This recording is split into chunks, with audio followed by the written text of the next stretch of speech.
Bakit naman ganun sila? Nagpahula sila. Ano naman kasalanan ko kung iba yung nangyari, di ba? Tsaka may sakit naman pala sa balat yung babae. Bakit siya bumili ng herbal sa akin?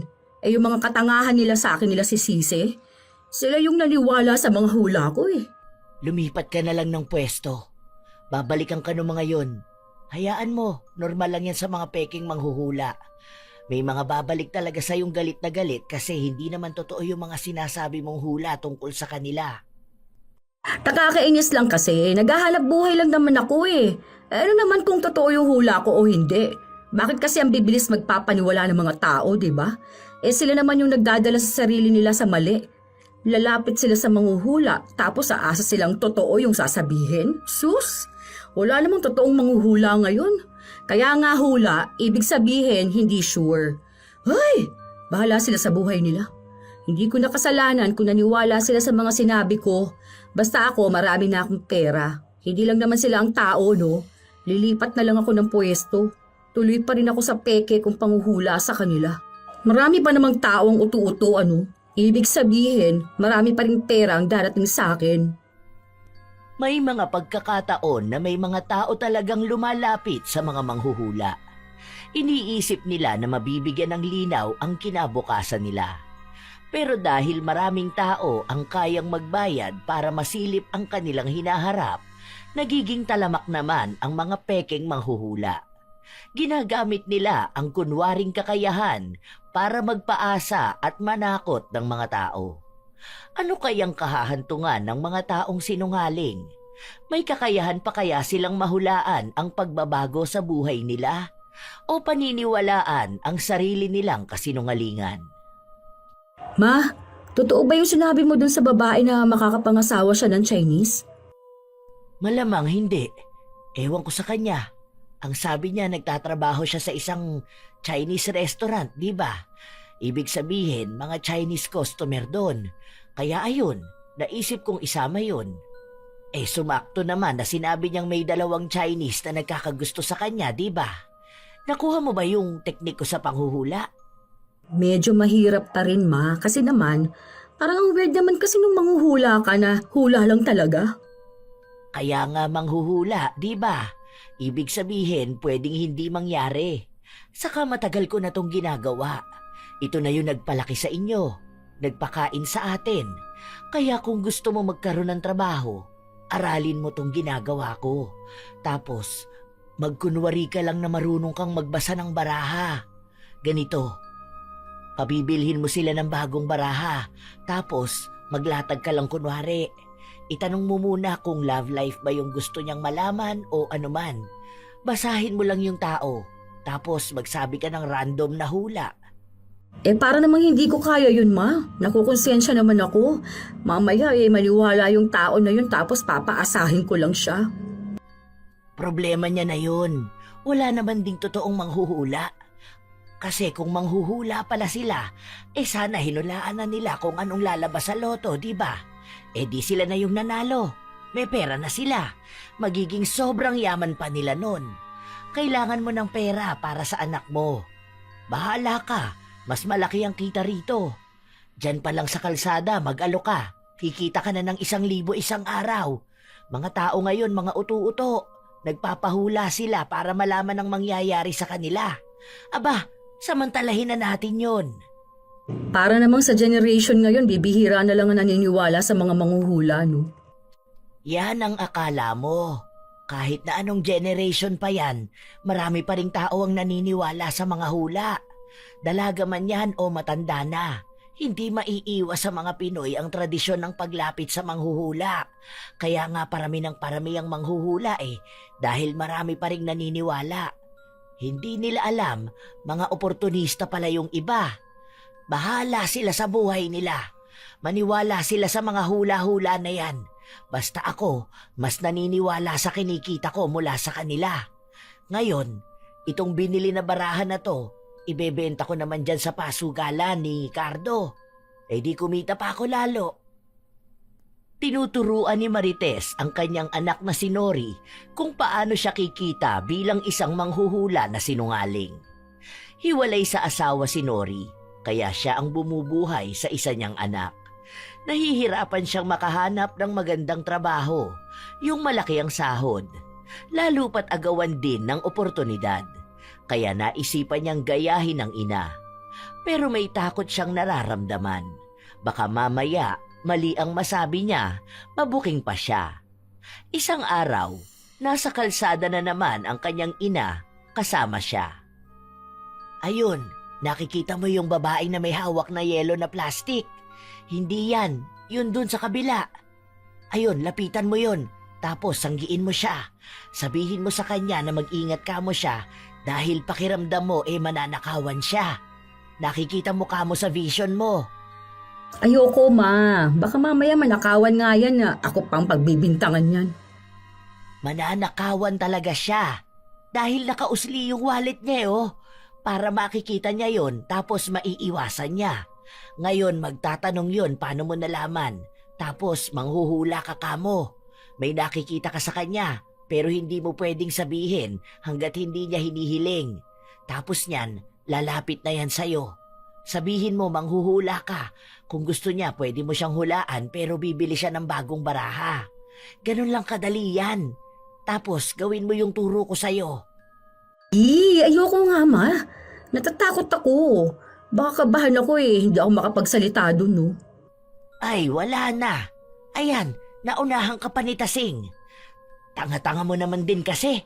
Ang dami mong arte. Nawawalan tayo ng kliyente niyan Paano kita pakakawalan dito sa kalsada kung tanga ka dumiskarte? Kapag ganito na manghuhula ka, dapat uunahan mo yung iba. Ay, nakakainis ka naman turuan. Kung kinakabahan ka, ayan, dyan ka mag-apply sa palengke. Tabi nga dyan, hahanap ako ng huhulaan ko. Inis na umalis si Marites habang ang anak niya naman ay nakasunod lang sa kanya. Hindi pa rin kayang gawin ni Nori ang ginagawa ng ina. Kahit na iniisip niyang kailangan niya yon. May takot, hiya at kasama na ring konsensya dahil kailangan niyang manloko ng ibang tao.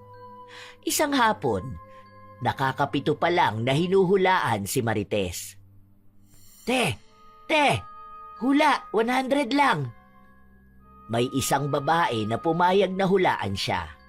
Nagmamadali ang babae kaya hindi na siya nagpahula sa baraha. Inilapat niya lang ang palad niya. May nakikita ko rito. Parang nag-apply ka pa ibang bansa, ano? Tapos pinaprocess mo na. Maganda tong nakikita ko sa totoo lang. Ang laki ng magiging pagbabago ng buhay mo dito. Makakabili ka ng sarili mong lupa. Tapos makakapag-travel kayo ng pamilya mo. Pero, ingat ka lang. Kasi may mga tao na naiinggit sa'yo. Parang evil eye, ganon. Huwag mo munang ipagsabi sa ibang tao yung balak mo kasi baka mapurnada pa. Dapat ikaw at ang pamilya mo lang ang makakaalam. Huwag din nilang sasabihin sa iba kasi nakikita ko na may inggit talaga Para matuloy ka sa abroad, huwag mo talaga tong sasabihin kahit kanino. Maayos naman ang kalusugan mo. Tapos sa love life mo, okay naman. Medyo may pagtatalo lang dahil nga mag-iibang bansa ka. Pero magiging maayos naman lahat. Natuwa ang babae dahil mukhang totoo ang sinasabi sa kanya ni Marites. Nagbigay siya ng sobrang bayad at sinabing babalik daw ito sa susunod na araw at magpapahula sa kanya gamit ang baraha. Sa paraan na yon, namangha lalo si Nori sa kakayahan ng kanyang ina. Paano mo naman nahulaan yun, ma? Nakita ko kasi yung passport niya dun sa folder na bitbit niya. Tapos mukhang may mga papel siyang inaasikaso. Kaya ayun ang naisip ko. O diba, gano'n naman kapag may kakilala o kamag-anak na mag-a-abroad, may mga naiinggit. Kaya alam nila yon. Kasi lahat ng tao may toxic na kamag-anak. Nakita ko rin yung wallpaper ng phone niya. May lalaki. Kaya naisip ko na may boyfriend siya. Karamihan sa nag-iibang bansa nag-aaway ng asawa o boyfriend nila. Kaya ayun, nakarelate siya. Instant 150, di ba? Kaya sabi ko, maging matalino ka para alam mo paano mo babasahin ang kapalaran ng taong nagpapahula sa'yo kahit na hindi naman totoo ang sinasabi mo. Huwag ka lang talagang tanga. Pinipilit na lang ng dalaga na gawin ang utos ng kanyang ina. Pero sadyang hirap talaga siya. Kaya naisipan na lang niyang mamasukan sa isang grocery. Maayos naman ang trabaho niya. Pero may pagkakataon na naliliitan siya sa sahod niya. Lalo pat maliit pa ang kanyang anak. Nakikitira siya sa bahay ng ina. Nakikita niya araw-araw na malaki ang kita nito. Habang siya, maghapon na nagtatrabaho, kulang pa rin ang sahod. Isang araw, malaking pera ang nailabas niya. Kaya kinulang siya at nanghiram muna ng pera sa ina. Ayan! Ang tigas naman kasi ng ulo mo. O di ba, kung nakinig ka lang sana sa akin, may malaki ka na rin sanang kita ngayon. Panay ka na lang utang. Nakukonsensya naman kasi talaga ako, ma. Paano na lang kung makarma ako sa panluloko kung ganyan? Sus, hindi usoy ang karma na ganyan. Minsan talaga sa ganitong buhay natin, kailangan nating manloko ng iba para mabuhay. Saka hindi naman natin to kasalanan, no? Sila naman ang lumalapit sa atin eh. Sila ang naniniwala sa mga kalokohan ng hula-hula na yan. Kaya wala tayong kasalanan. Lagi mong iisipin na ginagawa mo to bilang trabaho. Huwag mong damdamin lahat. Kasi hindi mo naman kilala yung mga tao na yun eh. At hindi ka rin naman nila kilala. Kung ano yung sinabi mo, sila na ang may problema kung paniniwalaan nila o hindi. Lalo na sa panahon ngayon, hindi naman talaga nahuhulaan ng kahit na sino ang mangyayari. Ikaw pa rin naman ang gagawa ng sarili mong kapalaran eh. Napapaisip na si Nori kung gagawin niya na rin yun. Pero mukhang wala na rin naman siyang pagpipilian. Kailangan ng anak niya ng pera at para mabigyan ito ng magandang kinabukasan, kaya niyang manloko ng ibang tao. Isang araw, habang nasa kalsada siya, may unang nagpahula sa kanya. Ate, ano bang klaseng hula yan? Yung sa tarot po ba? Hindi. Yung sa ano lang, sa cards. Ano po yung klaseng cards? Yung ginagamit na pansugal? Oo, be. Ano po ba yan? Bibili ako ng bago? Wait lang, te. Balik ako, ha? Kabado si Nori. Halata ito sa kanya. Kaya habang wala pa ang babae na magpapahula sa kanya, ay nilapitan siya ng ina. Hoy, Gaga, para kang tanga dyan. May una ka na kang huhulaan eh, nagpapahalata ka na kinakabahan ka. Kapag ganyan ka, walang magpapahula sa'yo. Hindi ka paniniwalaan. Umayos ka dyan ha. Kung gusto mo ng pera, manghula ka. Hindi yung ganyan na nangangatog yung tuhod mo. Baka maagaw ng ibang manghuhulay ang customer mo, ikaw din. Hindi na kumibo si Nori dahil pinapakalma niya ang sarili niya. Ito ang unang beses na manloloko siya ng tao pero pilit niyang kinakaya para sa pera. Nung bumalik na ang babae, may dala itong bagong baraha.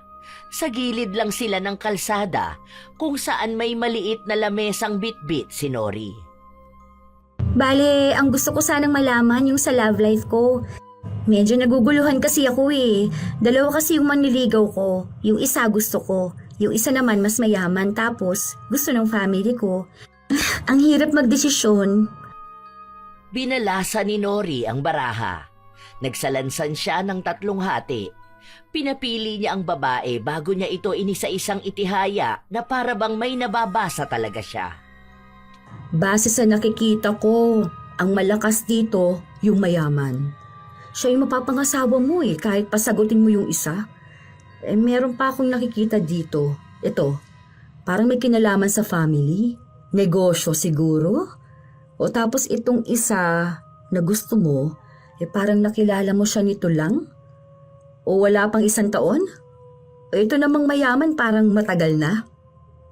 Oo, nakilala ko sa online tong isa. Tapos si mayaman nga sa negosyo ni na daddy. Ang galing ha. Huwag kang magtitiwala dito sa isang bago mo lang nakakilala.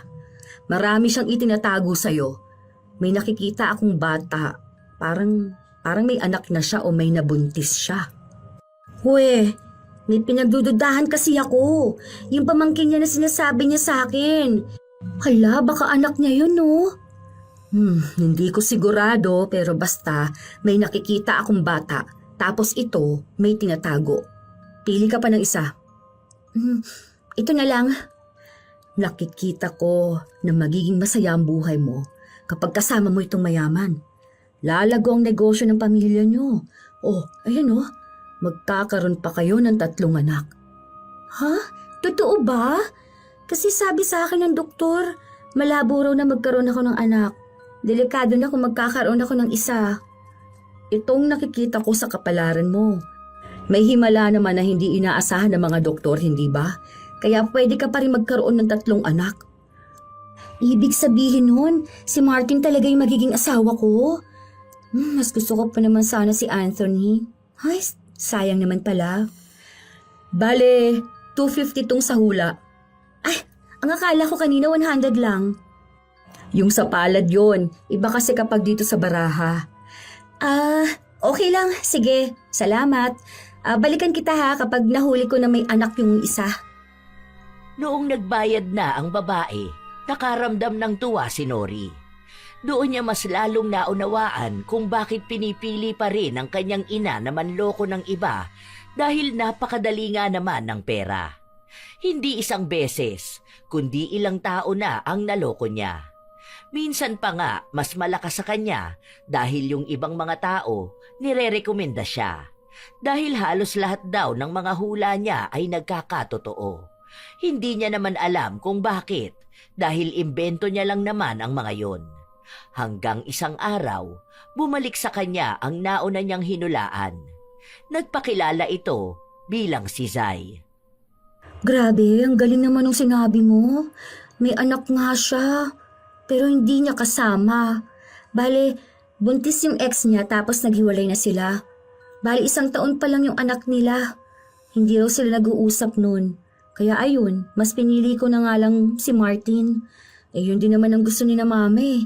Mabait naman yun. Siguro mamahalin ko rin naman siya. Magpapahula ulit ako. Pwede ba yung sa tarot naman? Sige na. Pwede naman, pero sa susunod na linggo na lang ha. Wala kasi yung tarot ko eh, hindi ko nadala. Sure yan ha. Gusto ko naman sana yung sa career ko. Sige nga, hulaan mo yung sa palad ko na lang pala.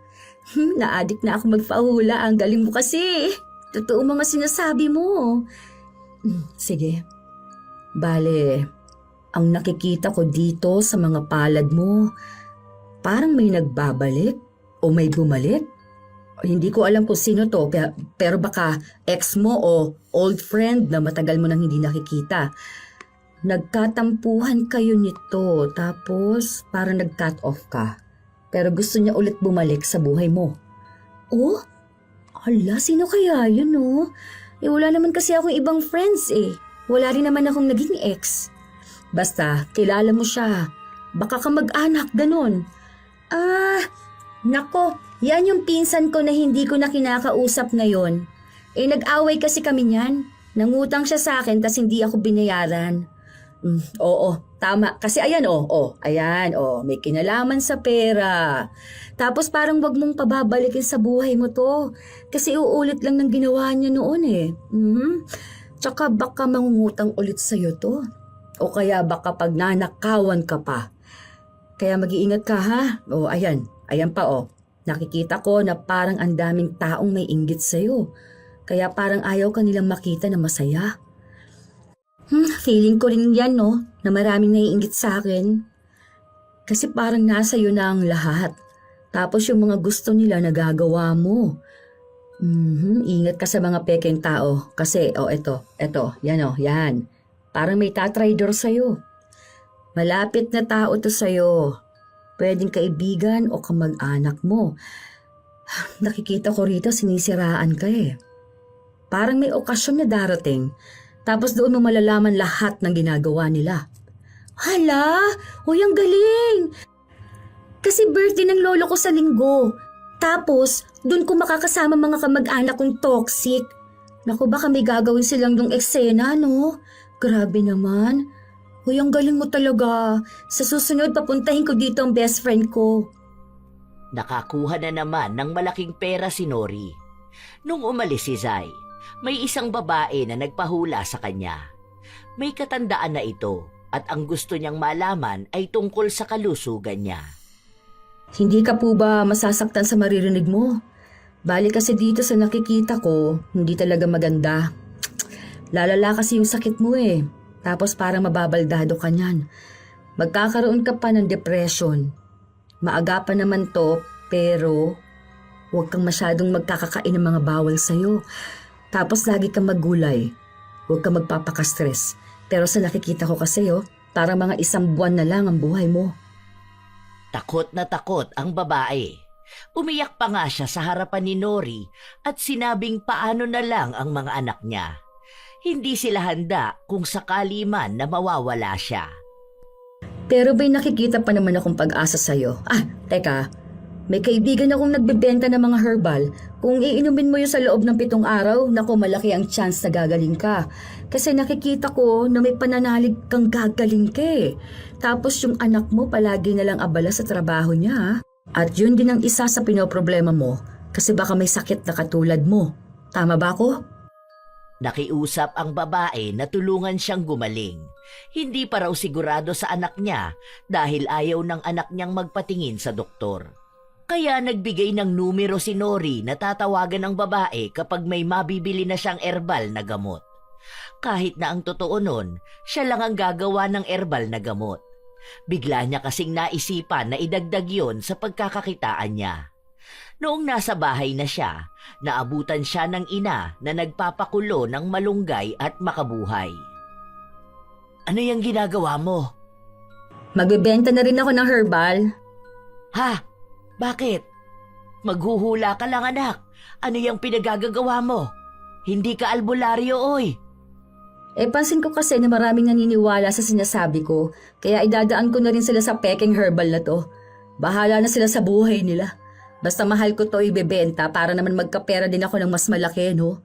May mga bibili na sa akin eh. Kaya panigurado akong maibebenta ko rin to agad lahat. Yan ang gusto ko. Yung may sariling diskarte. Nung una kinakabahan ka pa. Ngayon naman ikaw na mismo gumagawa ng mga peke na ganyan ah. Ibang klase talaga ang nagagawa ng pera, no? Tama ka naman din kasi, ma. Lahat talaga ng tao paniniwalaan kung ano yung tingin nilang mangyayari sa kanila. Kaya kahit na peke yung panguhula mo o ibibenta mo sa kanila, kukunin nila. Tsaka mas malaki ang kita sa ganito eh. May mga bumabalik naman sa akin na nagpapahula. Nababalitaan ko nga na ang lakas mong humatak ng tao. Parang karamihan sa'yo nagpapahula. Manang-mana ka talaga sa akin ah. Nung bago ko, ganyan din ako kalakas sa kanila. Baguhan ka pa lang, alam mo na ang karakas sa kalsada. Tama yan, para makaipon ka ng mas maraming pera para sa anak mo. Huwag kang makukonsensya. Maliit na kaso lang naman yung ginagawa mong panloloko ng tao. Ikaw nga, wala namang manloloko kung walang papaloko, di ba? Sila ang lumalapit sa manghuhula. Ibig sabihin, sila mismo ang nagpapaloko sa sarili nila. Iisa lang ang paniniwala ng mag-ina. Tinodo na ni Nori ang panloloko niya. Kung sino-sinong tao na lang ang nahuhulaan niya na may sakit. Tapos, bebentahan niya ng mahal na herbal. Kapag bumalik sa kanya, sasabihin niyang gumaling na ang mga ito. Madalas kasi, kapag may tao siyang sinabihan ng masama, parang nararamdaman na rin ang katawan nila. Dahil yon ang palagi nilang iniisip. Kaya aakalain nilang totoo nga na may sakit sila. Kapag nasabi na wala na silang sakit, doon lang gagaan ang pakiramdam nila. Maraming nalikom na pera si Nori. Grabe, ang tatanga ng mga tao, ano? Nauuto sila sa mga hula-hula lang. Sabi ko sa'yo marami talagang tao ang naniniwala sa mga hula-hula lang. Tradisyon na kasi nating mga Pinoy ang mga paniniwala sa mga manghuhula. Noon pa man kasi may mga manghuhula na. Tapos yung utak nila napapaniwala na magkakatotoo yun. Kaya ayun, aakalain na lang nila na totoo kung ano man ang sinasabi natin. Ano pa kayang pwede kong gawin, no? What if try ko naman sa tarot, no? Nasubukan niyo na ba yon, Ma? Oo, meron nga ako dyan pero bibihira ko lang gamitin kasi sikat dyan sa tarot reading si Citra. Kapag usapang taro, mas maniniwala sa kanya ang mga tao. Siya yung hinahanap dito. Minsan kasi yung mga nagpapahula, takot sila kapag tarot cards ang gagamitin mo. Kaya minsan palad lang o kaya cards, kaya ayun lang ang gamit ko. Pero kung malakas ka naman ngayon, pwede naman na yun ang gamitin mo. Hiramin mo na lang yung sa akin. Sige, yan na lang para mas makatotohanan, di ba? Yung iba kasi hanap nila tarot cards. Hindi naman ako marunong magbasa nun, pero hula-hula lang naman eh. Bahala na sila sa buhay nila, no? Talagang naging malala na ang panloloko at pagiging sinungaling ni Nori. Minsan pa, may isang nagpunta sa kanya. Kakilala yon ni Zai. Yun ang tinutukoy ng dalaga na kaibigan niyang nalilito sa desisyon niya sa buhay. Kaya nakaisip ng kakaibang paraan si Nori. Kung si Zai ay nauto niya, malamang mauuto niya rin ang kaibigan nito. May nakikita ako rito. Kaya ganyan ang nararamdaman mo. May gumagawa na masama sa'yo. Ito oh. Nakikita ko mismo na may nagpapakulam sa'yo. Parang kaibigan mo to. Tinatraidor ka nito dahil sa lalaki. Parang matagal na kayong magkaibigan eh. Pero kasi yung lalaki kasi na gusto mo, gusto niya rin. Pagkakaiba lang nun, yung lalaki may gusto dun sa kaibigan mo. O tapos yung kaibigan mo na to, parang lahat na lang ng meron ka, gusto niya meron din siya. Ah, ito, dito ka mag-iingat. Ito, yan. Gusto ka nitong ipakulam. Parang humihingi na siya ng tulong sa mangkukulam mo. Ang lakas ng gagawin niya sa'yo. Para lang mawala ka na sa landas niya. Ito yung palatandaan para malaman mo kung sino yung kukulam sa'yo na kaibigan mo. May party, birthday. Oo, birthday siguro to. Pero may baby kasi. Ibig sabihin baka birthday party ng baby na doon kayo magkikita nitong tao na to. Meron pa akong nakikita na parehas kayo ng magiging kulay ng damit. Makikipagbatian siya sa'yo. Pero wag mong papansinin ha. Dahil yun na ang simula ng pangungulam niya sa'yo. Kung gusto mo ng pangontra, meron ako dito.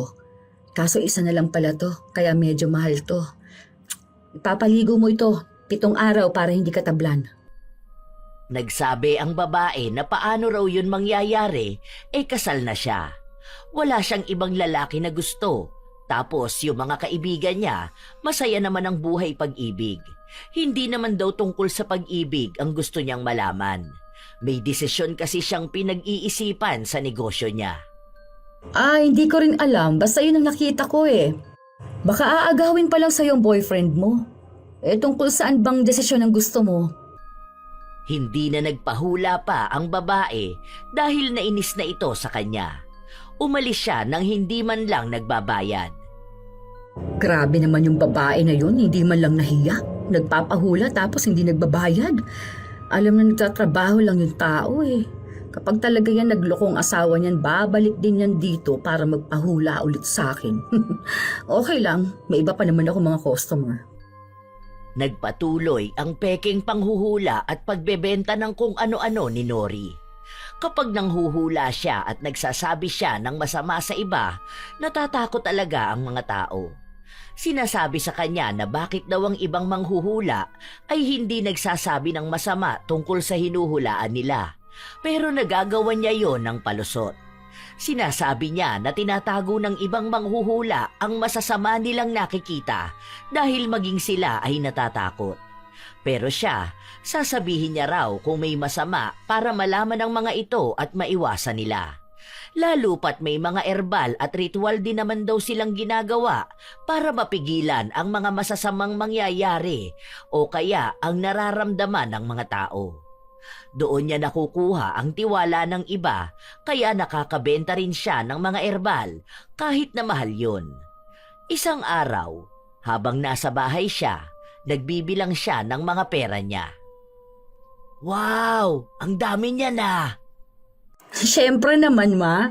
Ang benta ng mga imbento kong herbal eh. Mga tao kapag ganyan ang dali nilang mautuan mo. Iba talaga paniniwala ng Pinoy. Kahit ginagago na sila ng mga tao, paniniwalaan pa rin nila basta wala lang masamang mangyari sa kanila. Oo, ganyan talaga yung iba. Minsan kahit na anong relihiyon nila, napapaniwala sila sa mga ganyan. Basta talaga may kinalaman sa masasama, yun ang ayaw nilang mangyayari sa kanila. Namangha nga ako sa diskarte mo ni hindi ko yan naisip noon. Pero at least, bago yung taktika mo, mas bago rin sa pandinig at paningin ng iba. Mas paniniwalaan ka. Ingat ka na lang ha, magiging mainit ka na sa mata ng iba. Alam ko, naiinggit na sila sa akin. Yung isang ang nagbebenta ng herbal nagagalit sa akin. Bakit daw mas nauubos pa yung akin kaysa sa kanya? Sabi ko, hindi ko naman kasalanan na mas pinaniniwalaan nila ako kaysa sa kanya, no? Kilala ko yan. Sinong yan Yung matandang bakla? Opo, siya nga. Inaway ba naman ako? Akala ko ipagsisigawan niyang peke ako Sasabihin ko talaga sa kanya na peke rin naman siya. Matagal na kasi yun. Tapos siya talagang isa sa mabenta na herbal. Lalo na yung mga pantanggal malas. Tapos yung sa iba't ibang sakit. Nung dumating ka, yung sayo pa ang mas dinumog. Ang dami ring nalulugi na manghuhula. Hindi ko rin alam anong ginawa ko. Basta sinabi ko lang yung nasa utak ko. Sakto yung iba nagkakatotoo. Baka meron ka naman talagang kakayahan. Maliban na lang dun sa mga sakit na imbento mo. Tapos paggawa niyang herbal. Ewan ko. Meron ba sa lahi natin na marunong talaga manghula? Wala naman. Baka naman nagkataon lang talaga. Ako kasi ginagaya kita. Minsan nga nagkakamali ako pero napapalusutan ko naman. Kaya ayun, alam kong hindi rin naman ako totoong manghuhula wala naman akong nakikita sa kanila. Basta ganun. Ingat ka na lang sa mga taong naiinggit sa'yo. Yan bang hula mo sa akin ngayon, ma? Loko ka. Hindi. Yan yung nakikita ko sa paligid. Naririnig kong pinag-uusapan ka nila. Kaya malamang gagawa yung ibang tao ng paraan para lang masira ka. Ay nako, hayaan mo yan sila. Mga inggitero at inggitera. Ang papangit nila ha. Sampal ko sa kanila itong pera ko Kapal nito at ang dami. Sobrang saya ni Nori. Napakabilis ng dating ng pera sa kanya. Lalo pat nakukuha niya ang atensyon ng mga tao. Ilang araw pa ang lumipas, ganun pa rin ang trabaho niya. Manloko at magsinungaling sa mga nagpapahula sa kanya. Hanggang sa dumating ang araw na may mga nagrereklamo na sa kanya. May sumugod sa kanyang isang babae at galit na galit sa kanya. Hinulaan niya kasi ang buhay pag-ibig nito, na niloloko siya ng asawa niya at lumabas na hindi naman daw yon totoo. Tapos nag-away pa sila ng matalik niyang kaibigan na pinagbintangan ng manghuhula. Nasira din ang relasyon niya sa pamilya niya. Lahat yon ay bunga ng paniniwala niya sa sinungaling na manghuhula. Madam, kumalma ka naman dyan muna. Ganito ha. Bali kasi hindi pa talaga sila... Uy, wait lang! Huwag mong pagbabasagin yan, sir! Nagwala sa harapan niya ang isa namang lalaki. Sinabi nito na dati siyang kasintahan ng babaeng nagpahula kay Nori. Nakipaghiwalay daw sa kanya ang nobya niya matapos na magpahula sa kanya. Pinagbabasag nito lahat ng herbal dahil inalokan niya noon ang babae na ipanliligo. Nagkasakit daw sa balat ang dati niyang kasintahan at ngayon kailangan nila ng mas malaking pera pampagamot. Nagkakagulo na ang lahat. Si Nori ang sinisisi nila sa mga nangyayari. Kaya walang ibang nagawa si Nori kundi ang umuwi na lang. Sumunod naman sa kanya ang ina. Bakit naman ganun sila? Nagpahula sila. Ano naman kasalanan ko kung iba yung nangyari, di ba? Tsaka may sakit naman pala sa balat yung babae. Bakit siya bumili ng herbal sa akin? Yung mga katangahan nila sa akin nila isisisi? Sila yung naniwala sa mga hula ko? Lumipat ka na lang ng pwesto. Babalikan ka ng mga yon. Hayaan mo, normal lang yan sa mga peking manghuhula. May mga babalik talaga sa yung galit na galit kasi hindi naman totoo yung mga sinabi mong hula tungkol sa kanila. Nakakainis lang kasi. Naghahanap buhay lang naman ako. Ano naman kung totoo yung hula ko o hindi? Bakit kasi ang bibilis magpapaniwala ng mga tao, di ba? Sila naman yung nagdadala sa sarili nila sa mali, no? Lalapit sila sa manghuhula, tapos aasa sila na totoo yung sasabihin. Sus! Wala namang totoong manghuhula ngayon. Kaya nga hula. Ibig sabihin, hindi sure. Ay, bahala sila sa buhay nila.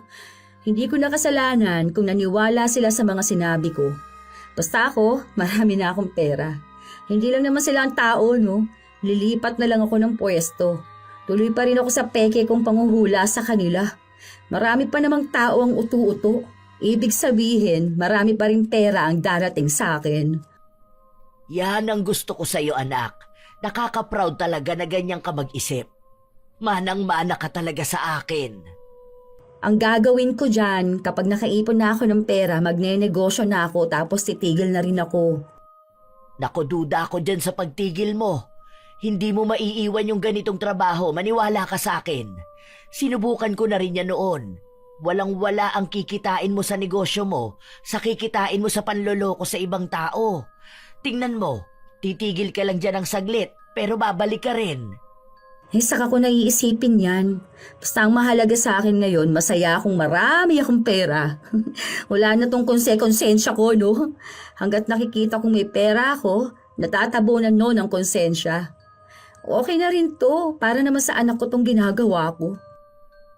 Pilit na pinaniniwalaan ni Nori ang sarili na kahit na mali na ang ginagawa niya, basta para sa anak niya, tama pa rin yun. Lumipat siya ng pwesto, pero naging matumal na siya. Sa pwesto niya kasi, bibihira lang ang mga taong dumaraan at nagpapahula. Kapag sa iba naman siya pupwesto, maraming manghuhula na kalaban niya. Tapos, bilang lang sa daliri ang nagtatanong na magpahula. Tapos, hindi pa lahat yon magpapahula talaga. Ayaw niyang makipag-agawan sa kanila. Umuwi siya na 2 tao lang ang nagpahula sa kanya. Balik na kaya ako doon sa pwesto ko dati? Wag na. Sinaraduhan na yon. May mga nagbabantay na rin. Paaalisin ka rin doon kapag nakita ka. Bakit? Sino nagbabantay doon? Mga pulis na pakalat-kalat dyan. Saka naglagay sila ng harang. Mayaman pala yung isa na nagpahula sa'yo. Pinasaraduhan niya yon para hindi ka na raw makabalik doon. Ang sama naman na ugali nun. Ganon talaga kapag mapera at maimpluwensya. Buti nga hindi ka pinapatay. Magkano ka lang? Baka 1,000 lang yung buhay mo. Ipapapatay talaga? Oo naman. May mga manghuhula na napapatay ng mga hinulaan nila, no? Lalo na kapag pangit ang panghuhula sa kanila o kaya hindi nagkatotoo yung sinabi. Kaya nga sapalaran din tong ginagawa natin eh. Ang mura pa naman ng buhay ng mga tulad natin. Kaya nilang magpapatay ng barya lang ang nilalabas. Nakakatakot naman yan sila. Bakit kasi sila magpapahula tapos kapag hindi naman totoo yung hula sila ang magagalit? Hindi naman dapat ganun eh. Kaya nga hula. Ibig sabihin walang kasiguraduhan. Dahil inaasahan nila na ang hula ay yung totoo talaga o malapit sa katotohanan. Pero tayo, mga peke, mga sinungaling, kaya wala talagang magkakatotoo sa mga sinasabi natin. Bumabase lang tayo sa utak natin eh. May iba kasing manghuhula na nakukuha ang mangyayari sa mga tao. Kaya ayun, kapag nagalit mo sila, ikaw ang sisisihin nila kung bakit iba yung sinabi mo sa totoong nangyari sa kanila. Lalo ka na, mainit ka na sa mata nila. Nagsasabi ka ng masasama tapos magbebenta ka ng pekeng herbal. Kapag may hindi magandang nangyari sa kanila o kaya sa mahal nila sa buhay, tiyak malalagot ka. Baka mawalan pa ng nanay ang anak mo. Ano, ako na mag-aalaga sa kanya? Si mama naman, tinakot pa talaga ako, no? Hindi kita tinatakot. Sinasabi ko lang sa'yo ang mga pwedeng mangyari. Alam mo naman ang kakayahan ng mga taong may pera. Kaya nga pinag-iingat na kita eh. Lalo na kilala ka na ng iba. Mas madali na. Pwedeng ikaw na ang isusunod nila kapag hindi nila nakuha ang gusto nila. Lalo na may anak ka na. Natakot si Nori sa mga sinabi ng kanyang ina, pero isa sa iniisip niya ay ang panghihinayang sa pera kung ititigil niya ang panghuhula at ang pagbebenta ng mga pekeng herbal. Wala na siyang ibang nakikitang paraan para kumita ng mas malaking pera. Kapag naman nagtrabaho siya, maliliitan siya sa sahod, kaya sapalaran na lang ang pagpapakalat-kalat niya sa kalsada. May mga nagpapahula pa naman sa kanya, pero hindi na ganon katulad sa dati niyang pwesto. Baka hindi na rin siya nakikita ng iba. Isang araw, may nagpahula sa kanya. Mukhang mayaman. Ay naku madam, ang swerte mo. Bukas ang pintuan ng swerte sa'yo oh. Talagang tuloy-tuloy ang dating eh. May inaasahan kang malaking pera na parating. Ayan oh, nakikita ko parang sa negosyo yata to eh. May mag-i-invest siguro ng malaki o may kikitain kayo. Kaso, ang problema natin dito yung kalusugan nyo. May cancer kayo, madam. Hindi nyo lang alam kasi hindi rin nakikita ng doktor. Naku, itong kalaban mo ngayong taon. Baka lumalala itong cancer mo tas hindi ito maaagapan ng doktor. Kahit na anong dami ng pera na meron ka, talaga mawawala at mauubos. Naku po, ayan oh. Ayan, sabi ko na eh. Kapag nagkasakit ka, yung asawa mo magkakaroon ng bagong babae. Kung ako sa'yo, madam, bumili ka na rin itong binibenta kong herbal. Magagamot nito ang mga hindi nagagamot ng mga doktor para matunaw yung cancer mo, madam. Dahil sa sinabi ni Nori, takot na takot ang babae. Naisip niya na sino nga ba namang hindi matatakot kung ganon ang makikita sa hinaharap niya. Lalo na't kapag usapan pa namang kalusugan, maraming tao ang nababahala. Hindi na nag-isip pa ang babae. Bumili siya ng herbal kahit na wala naman itong kinalaman sa sakit niya. Kagagaling niya lang ng ospital at wala naman siyang sakit ayon sa doktor. Pero dahil sinabi ni Nori, mas naniniwala siyang may sakit siyang hindi agad nakita ng doktor. 2 bote ang binili ng babae para gumaling siya. Habang si Nori naman ay tuwang-tuwa dahil 1 bote na lang ang natitira sa kanya. Ilang sandali pa, may nagpahula sa kanya. Namumukhaan niya ito. Hinahanap kita eh. Dito ka na pala nakapwesto. Hindi. Kahit saan ako, palakad-lakad ako dyan. Naghanap ng mga taong gusto magpahula. Gusto ko ulit sana magpahula. Di ba sabi mo magkakanak ako ng 3? Kasi kinasal na ako last week. Gusto ko sanang malaman kung kailan ako magkakaanak. Kung babae ba o lalaki. Pwede naman sa palad, di ba? Hindi kasi ako nakabili ng cards. Kung meron ka sanang tarot eh. Sige, kahit sa palad mo na lang. Anak lang naman ang gusto mong malaman eh. Akin ang palad mo. Ayan, gusto ko kasi talagang malaman kung babae o lalaki. Ay, sobrang excited na rin akong magkaroon ng anak kasi eh. Nakausap ko yung ubi ko. May chance daw. Pero magiging mahirap sa akin magbuntis. O ayun nga, nakita ko na. Mahihirapan ka nga eh magbuntis. Eto magkakaroon ka pa rin naman ng 3 anak. Pero pahirapan dahil nga sa matres mo. Paano naman yan ngayon? Pwede pa rin naman. Bebentahan kita ng herbal. Eto, mas mainam na inumin mo ito kada umaga. Tapos, bago kayo magtalik ng asawa mo, mas mabisa ito. Dahil lilinisin ito ang matres mo para makabuo kayo ng anak. Pero hinay-hinay lang ha. Dahil kailangan mo pa rin talagang alagaan ang sarili mo. Huwag pilitin magkaroon agad ng anak. Magkakaroon ka. Basta magtiwala ka lang. Tuwang-tuwa si Zai dahil gusto na lang talaga niyang magkaroon ng anak. Nung araw na yon, naubos ang herbal ni Nori. Tuwang-tuwa na naman siya dahil alam niyang magiging malakas ulit ang kitaan niya. Lumipas ang ilan pang mga linggo at buwan, nakakapagtago na siya sa mga nang-aaway sa kanya dahil sa peke niyang herbal. Hanggang sa nahagilap siya ni Zai. Unang bungad sa kanya ay sinampal siya. Ha? Hayop ka? Ang sabi mo maganda yung herbal na yon. Ipinahamak mo pa ako? Hoy, ano ba pinagsasabi mo? Bakit mo naman ako sinampal ha? Dahil manloloko ka, sinungaling ka, hindi ka naman pala totoong manghuhula. Sino nagsabi sa'yo niyan? Nagkatotoo naman yung mga sinasabi ko sa'yo ah. Kumonsulta ako dun sa totoong manghuhula. Hindi ko pa sinasabi sa kanya yung tungkol sa'yo, pero alam na niyang may nilapitan ako para magbuntis. Tapos lalo akong hindi mabubuntis dahil dun sa binenta mong herbal. Manloloko ka! Sinungaling ka! Oy, manghuhula lang din naman palang nagsabi sa'yo niyan eh. Kung umakto ka, kala mo totoong nahuli mo ako nagsinungaling. Una sa lahat, ikaw ang lumapit sa akin para magpahula. Hindi kita pinilit na bumili ng herbal ko. Nalaman ko rin na may issue ka rito, ha? Ang dami napapahamak dyan sa herbal mong imbento. Lalong nagkakasakit ang mga tao nang dahil sa'yo. Hindi ka malang naawa sa mga niloloko mo. Buwisit ka! Hoy babae, para sabihin ko sa'yo ha. Ikaw ang lumapit sa akin. Hindi ko nakasalanan kung hindi nagkatotoo yung mga hula ko sa inyo. Bakit kasi kayo naniniwala sa hula? Huwag mo ngang ipinapasa sa akin yung mga katangahan ninyo ha. Lumapit ka rin naman sa ibang manghuhula o tapos siniraan lang ako. O yun na pinaniwalaan mo? Alam mo, napakasama mong tao. Pinapahamak mong iba dahil sakim ka sa pera.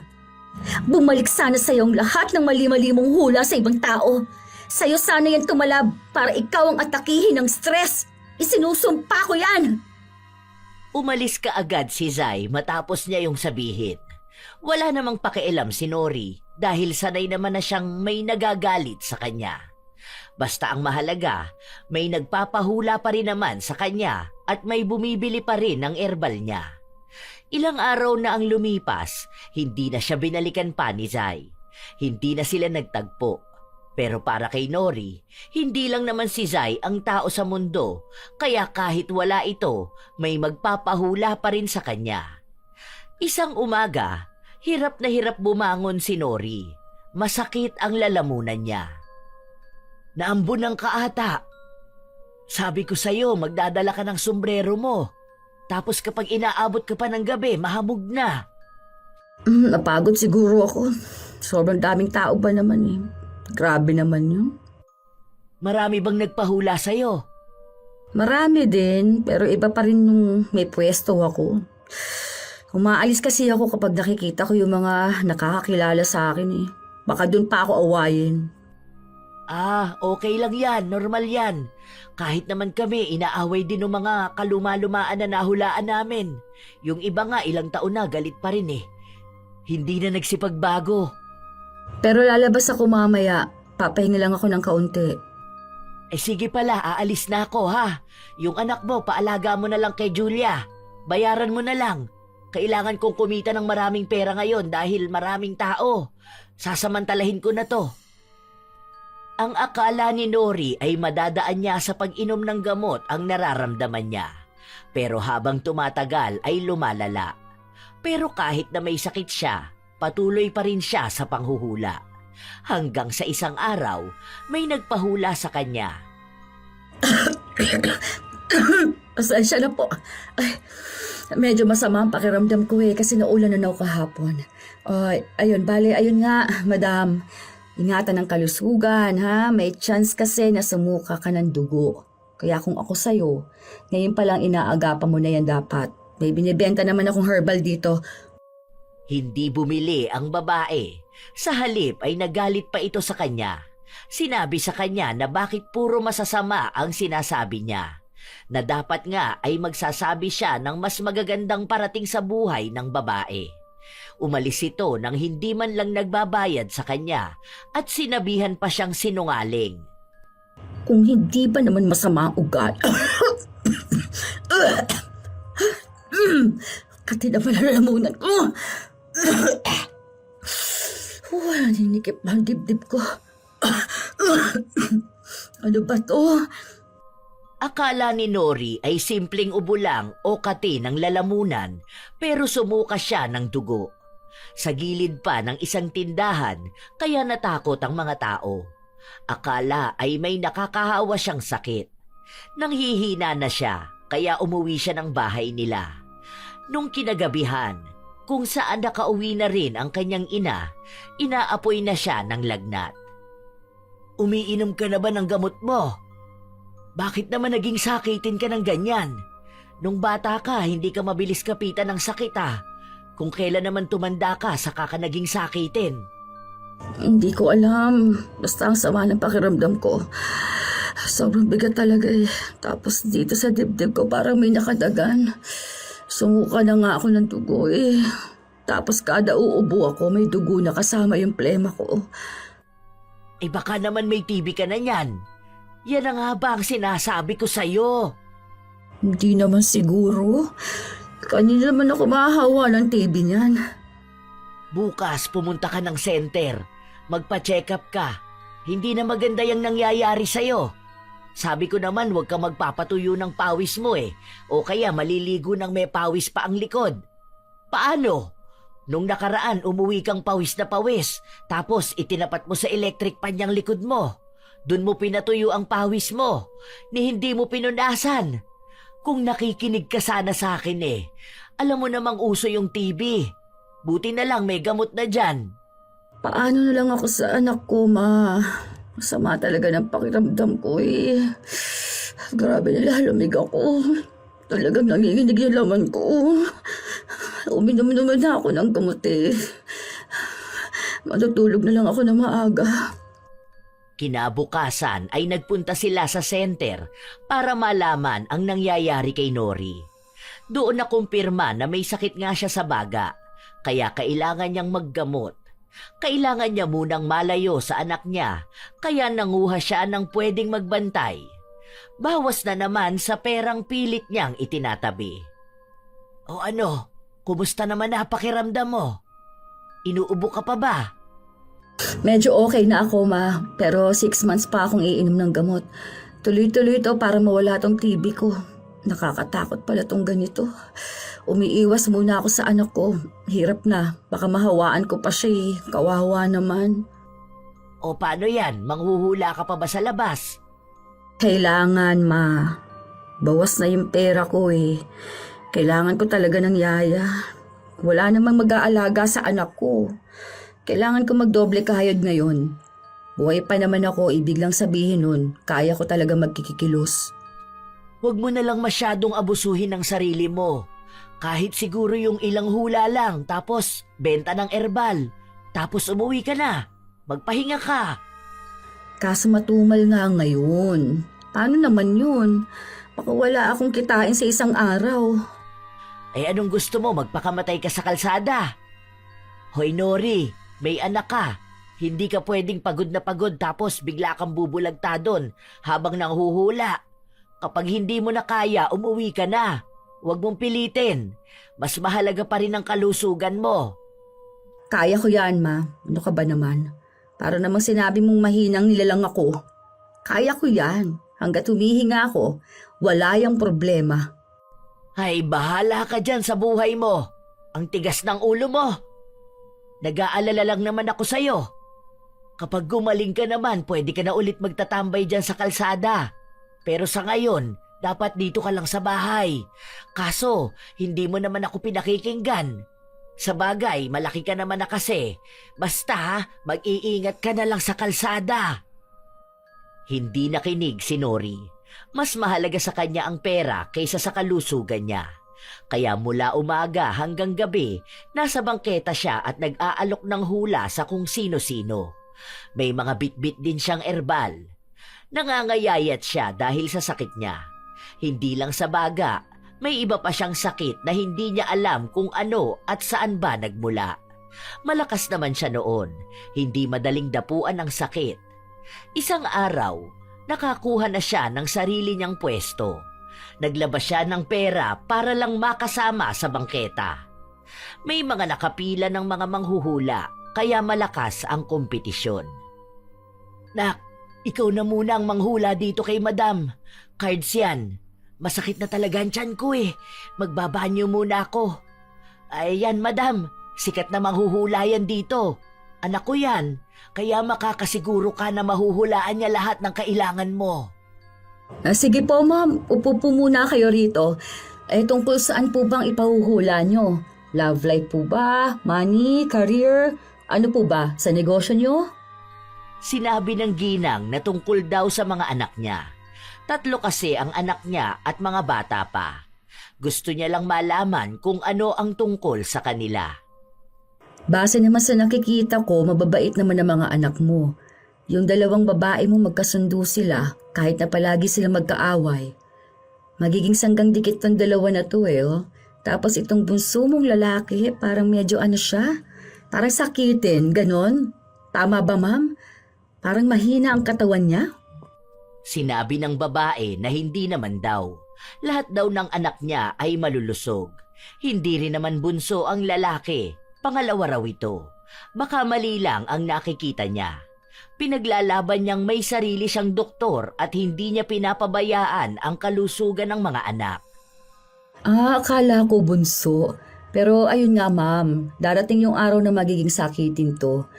Ayan ang nakikita ko. Madalas sa ospital tapos mangangayayat siya. Puro labas kayo ng pera dahil sa kanya. Tapos parang ma-ooperahan ata siya sa tiyan. Parang sa bituka. Ganon. Malaking gastusan to, madam. Pero gagaling naman daw siya. Ayan kita ko dito. Kaso mababaon naman kayo sa utang. Parang ilang taon pa bago ninyo mababayaran yun.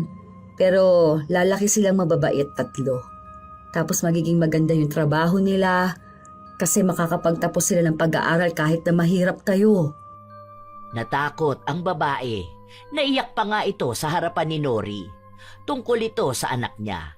Sino ba namang ina ang hindi mangangamba kung tungkol sa ganon ang mararanasan ng kanilang anak?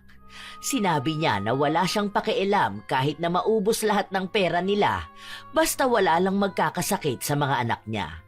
Hindi niya raw kaya yun. Pero pwede nga kasi yung maagapan, ma'am. Huwag niyong dadalhin sa ospital.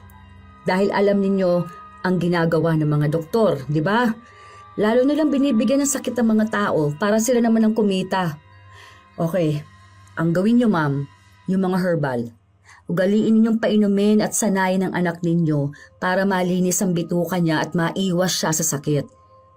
Ito, kung gusto niyo, bilhin niyo na tong 3 bote. Ubusan to Next week pa ulit ako magkakaroon ng ganito, ma'am. Hindi lang naman yung anak mong lalaki ang iinom nito. Pwedeng kayong pamilya para naman maiwas kayo sa sakit. Para walang ma-ospital po. Hindi na nagdalawang isip ang babae. Binili niya ang 3 bote at sinabi na iinom sila noon ng pamilya niya para maiba raw ang hula sa kanya. Dahil ayaw niyang magkasakit ang sino man sa pamilya nila.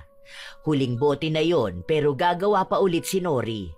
Tuwang-tuwa siya dahil malaking pera na naman ang nakuha niya. Nakaisip siya ng bagong taktika. Anak ng mga nagpapahula ang titirahin niya sa hula para mapilitan silang kontrahin ang masamang hula at bumili ng binebenta niyang peke lang din naman. Ilang araw pa ang lumipas, naging mabenta nga ang mga herbal niya. Isang gabi, umuwi siya na iyak ng iyak ang kanyang anak. Bakit, ma? Nasa labas pa lang ako, lakas na ng iyak niya na. Hindi ko nga alam. Kanina pa to Pinapadede ko naman ayaw niya. Binigyan ko ng pagkain, ayaw din naman. Ewan ko ba, ginala-gala ko nga dahil akala ko naiinip na siya dito sa bahay. Kaso ayun, hindi talaga tumitigil sa pag-iyak. Akin na nga, ma. Mag-face mask na lang ako. Baka mahawa pa yun ang ubo sa akin Naku, baka hinahanap din ako nito. May napapansin pala ako. Parang nangangayayat na naman yung anak mo. Tapos ang laki ng tiyan Hindi normal yung paglaki ng tiyan niya. Kung hahawakan mo, ang tigas pa. Baka dahil dyan kaya siya iyak ng iyak. Baka may dinaramdam yung anak mo. Baka naman may sakit yan. Wala naman siguro, ma. Baka busog lang to. Kaya siguro ayaw dumede dahil busog siya. Tingnan mo kasi. Kapain mo yung tiyan niya. Nagulat ako kanina nung kinarga ko Kako, bakit para namang may kakaiba? Tapos ayun, hindi nga siya tumitigil sa pag-iyak kahit na anong gawin ko. Hindi naman to makakapagsalita kung ano bang masakit sa kanya o kung anong kailangan niya. Oo nga. Hala, bakit ganito? Wala namang ganito yung tiyan niya nun Kapag hinahawakan mo pa, iyak siya ng iyak. Nako, dalhin mo na sa ospital ang anak mo. Baka mamaya kung ano na yan. Ay, Diyos ko po.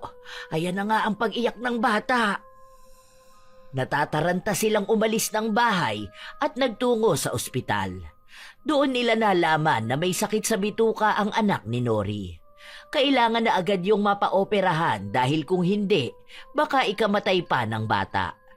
Takot na takot si Nori, kaya inilabas na niya ang lahat ng perang hawak niya. Kahit na walang matira sa kanya, basta maisalba lang ang buhay ng anak niya. Dahil aanhin niya ang pera, kung ang pinag-iipunan naman niya ng magandang kinabukasan ay mawawala na. Ma, kulang yung pera. Paano yan? Hindi ko na alam saan pa ako hahanap ng pandagdag eh. Ayaw naman sumagot ng tatay niya. Kahit yung lola niya, sinabi ko na sa kanilang dapat operahan ng anak ko pero para naman wala silang pakialam. Ma, hindi ko na alam saan ako uutang. Wala naman ako ibang kilala eh. Ma, tulungan mo naman ako. Teka lang, kumalma ka muna anak. Gamitin mo na lang itong pera ko. Hindi ko alam kung kasya ba to, pero subukan mo na lang. Kikita pa naman ako bukas. Magsisikap na lang ako manghula. Hihingi na rin ako ng tulong sa iba nating mga kamag-anak.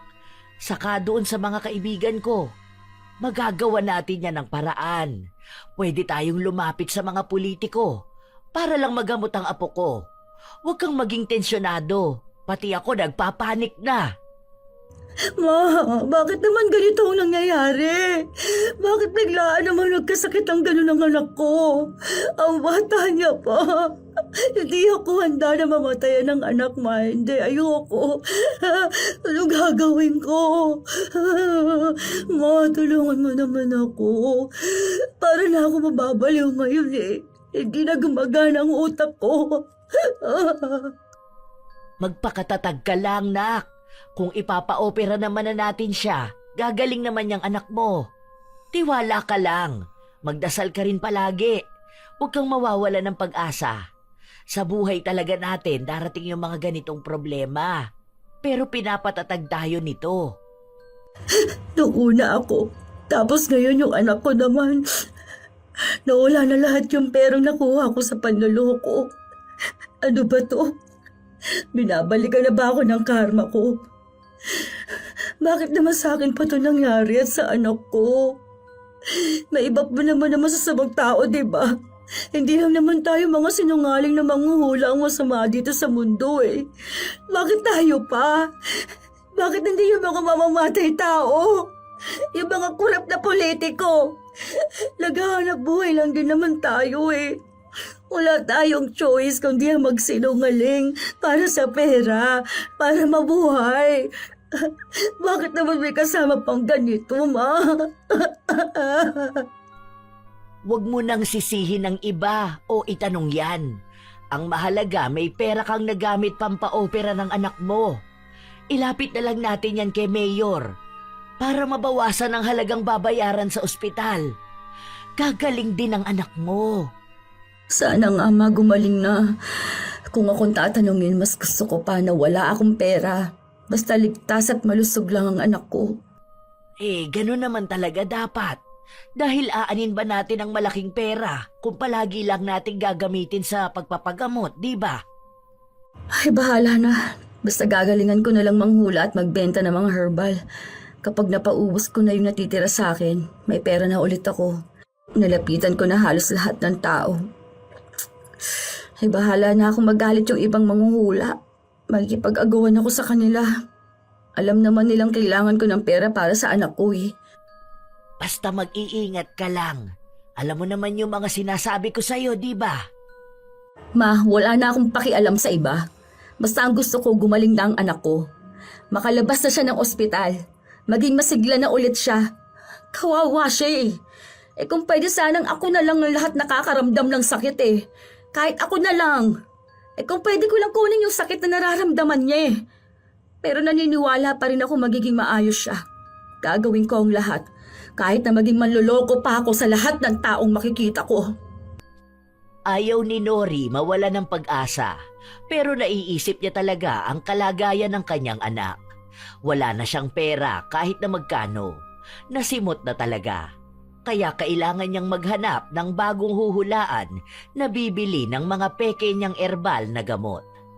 May isang babae na lumapit sa kanya para magpahula.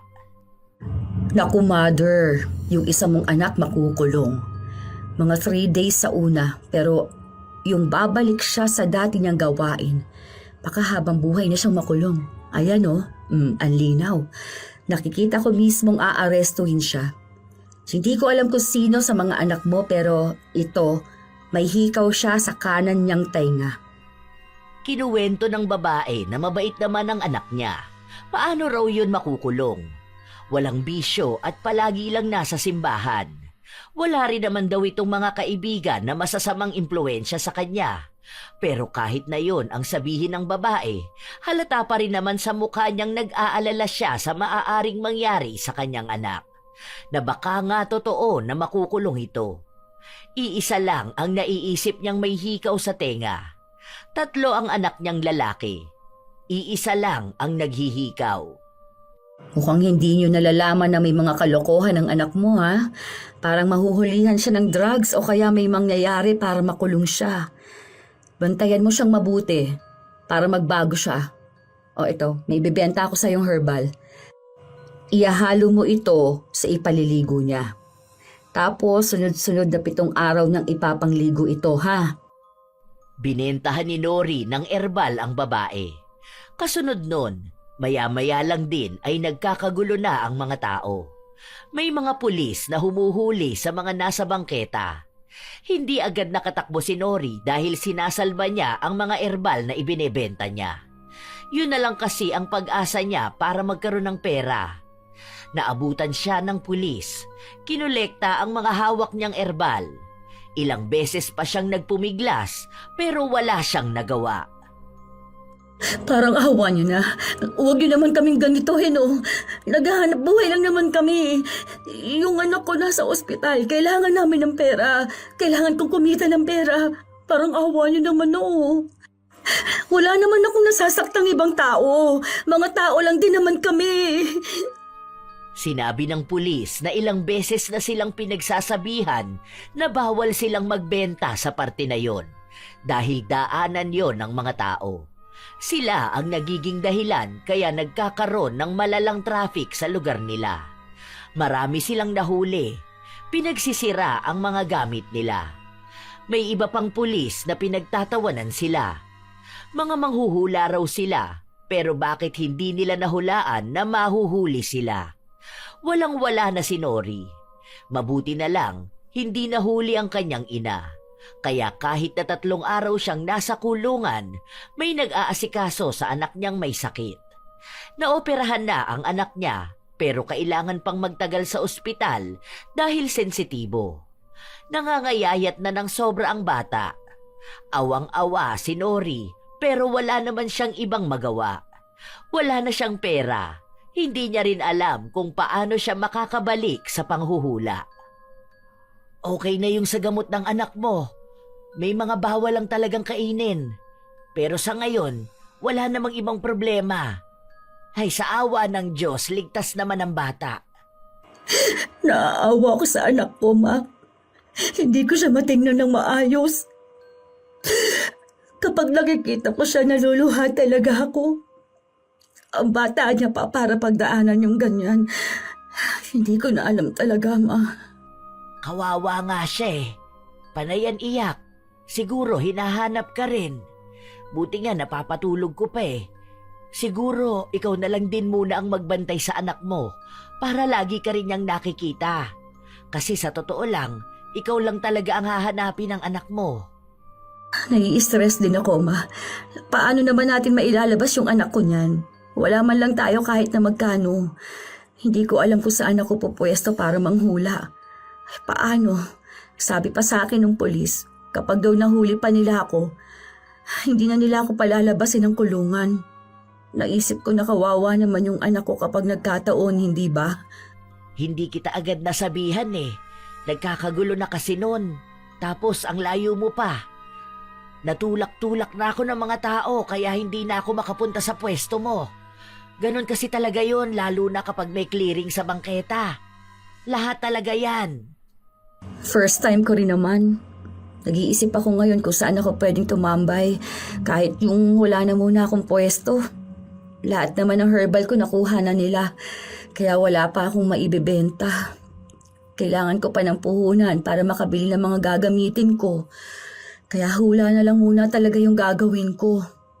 Pwede na yan siguro kahit na maglakad-lakad na lang muna ako. Tapos saka ako mag-aalok, ano? Ganun na lang kaya, Ma. Wala rin naman akong ibang pagpipilian eh. Mahirap na yan ngayon. Pwede yan yung dito sa bahay. Kaso baka kapag may mali kang nahula, tapos nakatsyempo ka ng masamang tao, baka damay lahat dito sa bahay. Katulad nga nung sinabi ko sa'yo, baka mas madali ka nilang mahahanap kasi alam na nila yung bahay mo. Alam mo naman ang gawain ng mga tao kapag di nagkakatotoo mga pinapahula nila, di ba? Baka nga binabalikan na ako ng karma. Lahat na ata nung masasama kong hula sa ibang tao sa akin na nagkatotoo eh. Ang hirap pala ng ganito. Nadamay pa talaga ang anak ko. Nagkatotoo na ata yung isinumpa sa akin ng dati kong hinulaan. Bumalik nga sa akin yung pagsisinungaling ko. Kung alam ko lang, sana hindi ko na lang to ginawa. Pasensya ka na rin, Naka. Ako kasi yung nagtulak sa'yong gawin mo ito.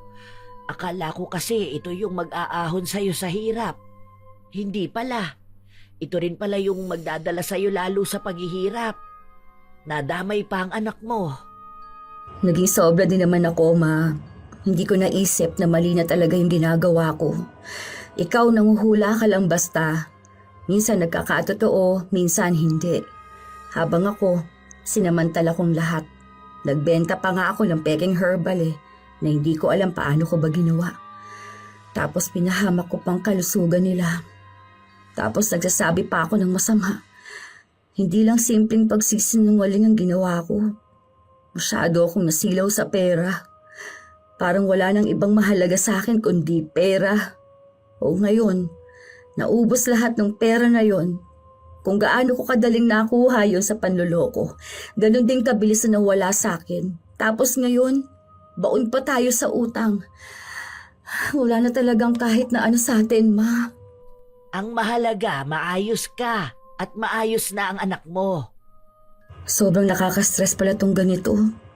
Alam mo yung parang lahat na lang nang nangyayari sa akin, puro na lang kamalasan. Hindi ko na alam kung anong gagawin ko eh. Baka nga siguro tama na tong panloloko natin ng mga tao. Baka ito rin yung dahilan. Naalala ko kasi noon nagkasakit kayo ng mga kapatid mo. Tinigil ko yung panloloko ko. Pero bumalik din ako. Kaya naisip ko na baka ganyan yung nangyayari sa anak mo dahil nga sa pinaggagawa mo. Ayoko na nito. Ayoko na rin, Ma. Hindi na ako uulit sa ganito. Hindi bali na lang na mababa ang maging sahod ko kesa naman maging sinungaling ng manghuhula tapos sa akin magkakatotoo yung mga sinasabi ko. Ayoko na ipahamak ang anak ko, ang sarili ko, o kung sino man sa pamilya ko. Titigil na ako. Magbabago na ako. Maging si Marites ay itinigil na rin ang panghuhula niya. Naghanap sila ng ibang trabaho.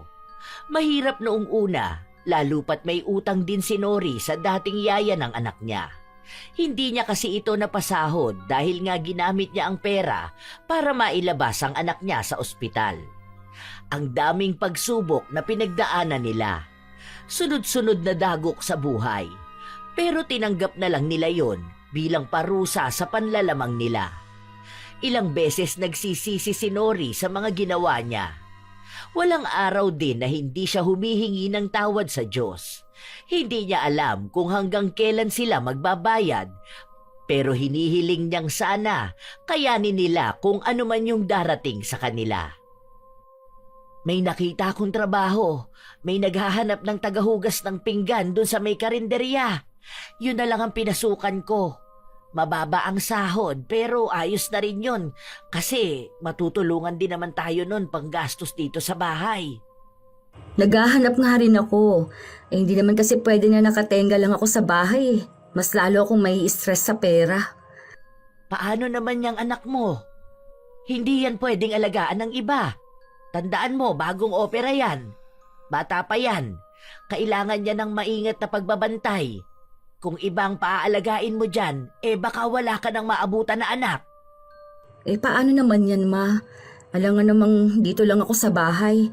Sino naman ang bubuhay sa amin ng anak ko? Susubukan ko na lang din. Hanggat malakas pa naman ako, siguro kaya ko pa yan magtrabaho. Wala naman tutulong sa atin eh. Bata pa yung anak mo. Sinasabi ko sa'yo, hindi mo yan pwedeng ipaalaga sa iba. Kahit na kumuha ka pa ng yaya. Saka wala ka namang ipambabayad doon. Nakakahiya naman. Wala man lang akong magawa at may tulong. Alam ko na. Siguro magtrabaho ka, yung pwedeng dito lang sa bahay. Kahit na tuwing umaga maglalako ka ng pagkain. Tapos bago ako pumasok, umuwi ka na para naman ikaw na ang mag-aalaga sa anak mo. Kapag gabi na at uuwi ako, saka ka maglako ng balot. Tiyagaan lang talaga para parehas tayong kumita ng pera at para maalagaan din ng maayos ang anak mo. Hindi maisip ni Nori na magiging ganong kahirap ang buhay niya. Walang pahinga, palaging pagod at puyat, pero wala naman siyang ibang pagpipilian. Wala naman siyang pwedeng sisihin. Kagustuhan niya naman lahat ng nangyayari sa kanya. Hindi niya lang akalain na magiging biglaan ang balik sa kanya. Mas pinapadama sa kanya unti-unti ang parusa. Minsan nga, naiisip niya kung ano ang pakiramdam ng mga taong naloko niya. Siguro sa sobrang sama ng pakiramdam nila, naipasa na sa kanya ang lahat. Bitbit niya ang lahat ng galit ng mga taong yun. Ilang buwan ang lumipas, kahit na paano ay nagiging maayos na ang kalagayan ng anak niya. Mahirap ang buhay pero pinipilit pa rin nilang lumaban. Isang araw, pagkalabas nila ng simbahan, may isang babae na lumapit sa kanya at nagtanong kung gusto niyang magpahula. Alam ko na yan, be. Ganyan din ang trabaho namin ng nanay ko noon. Basta ingat ka lang palagi kasi mahirap yan kapag isinumpa ka dahil sa kagagawan mo rin.